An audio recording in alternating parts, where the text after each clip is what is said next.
Well, I'm going to act as if I don't know your origin story. So, Okay. if you could tell our audience, So I'm from Oakland, California. okay, Bay Area, so Yeah. it's the town, Yeah. right? Not Uh-huh. so. Yeah, the town. All right. So, before we get into kind of what you do and how you've built a profile, tell me a little bit about growing up in Oakland. What was childhood like? Well, so very uniquely, I was raised by a single dad and early on had to take care of a lot of the responsibilities around the house. Had to learn how to do our own hair really early. And I was like watching kids and babysitting. So I always like had money. Like I was making money since I was like 5. But that was just like for my own personal things that I needed. Had to run a household really early. But when it came to like bigger money issues, I mean, there really wasn't a lot of money, so we didn't really talk about money until I got older when, conversations around buying a car or things like that came up, and I had to buy my own. I mean, my dad didn't even have a car. He rode his bike to work because he lived a couple miles away from his job. So I had to buy my own car. I had to pay for my own anything I wanted to do extracurricularly. And so that was my experience with money. Like if I wanted something, I had to work for it. Okay. And, as Mhm. when you're a child, there's stuff that you don't realize is impacting you that you're picking up along the way. But, Yeah. I would say for most children, definitely for me, there's not as much like responsibility. So, right, it's like, well, I was unaware, but it wasn't that big of a deal because there wasn't that much on me. Right. When Exactly. you were younger, did you recognize like this is kind of unique, right? Like not everybody out No, here is doing I this. didn't. I mean, I knew it was unique to be raised by a single dad, but it's like all the stuff that was like with that weighed more heavily than all the other stuff. Being like, I thought I was the oldest child. I just had the oldest child responsibilities. Other than that, like, I thought like that was This normal. is normal. So you mentioned that you bought your first car.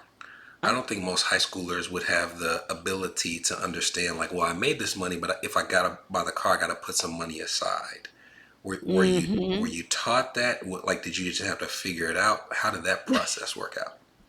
I just figured it out. I was like, well, this is my money. Like, I didn't really have any other expenses. By that time, I was like working at the Boys and Girls Club. So I had like a paycheck and I was doing hair. Like, it was a point I did everybody's hair at my school. Any function you would go to, like, I'm the one who braided their hair.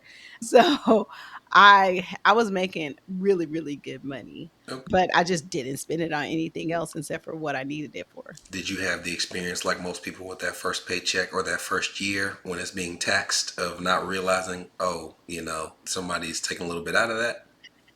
No, I actually didn't even trip. Like, I kinda just knew that that was how paychecks worked, and because my dad would always talk about taxes and stuff like that, and we live in California, so taxes are really high, right? And so it's just like the norm. I was like, "Well, I'm not gonna get all of it." I looked at it, it was like, "Okay." Like, I just worried about what I was bringing home. When in the intro, I teased your nursing career. How did Mhm. that come to be?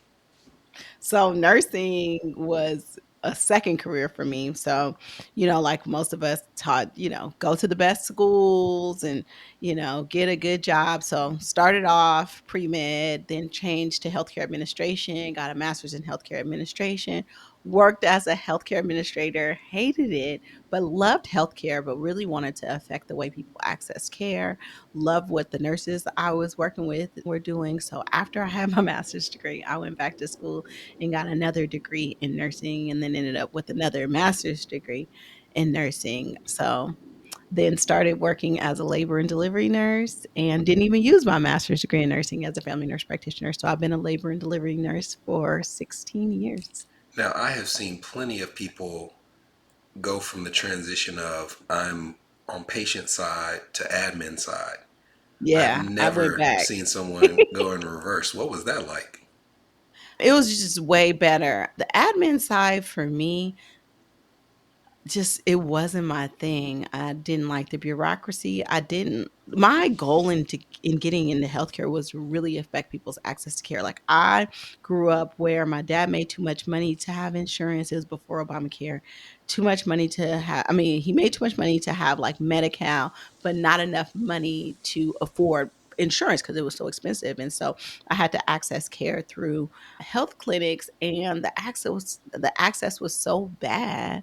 And so I really wanted to affect change. And like did a crazy fellowship in healthcare administration. So I was in every department, and I just never felt like I was really affecting change. And so for me, like being at the bedside, being with those patients, it feels so rewarding, unlike the other careers that I have. And believe me, people see my resume, people see my experience, and they always try to pull me to the administrative side. But that's just not my thing. That's just not where my heart is. And I'll retire as a bedside nurse. I appreciate that. I think that each person, when it comes to their career pursuits, I'm not a big believer in like you have to work in the thing that you have the most passion about. Mhm. But I do think that there has to be something that doesn't like directly conflict with your passions, right? There's a difference. Mhm. In a less, health altering way, I feel very Mhm. similar about my career, right? Like I could go work for a big firm, I could do certain Mhm. things, but to me, I'm like, the people that I bring with me along the way wouldn't be able to come with me to those places. So it Mhm. doesn't suit the things that I, hold most dear. So definitely think that that's Yeah, great. but also what was important to me is that I was told to climb this corporate ladder, and that meant success. Once I understood that success didn't have anything to do, and my financial freedom was not tied to me building this corporate ladder, and it was really soul sucking to me. And I knew that I make a really good income as a labor and delivery nurse. And I've been able to use that income to be able to accelerate my path to financial freedom. And so, like, if I'm doing what I love and I'm able to parlay that into something that is going to build wealth for me, why would I change that?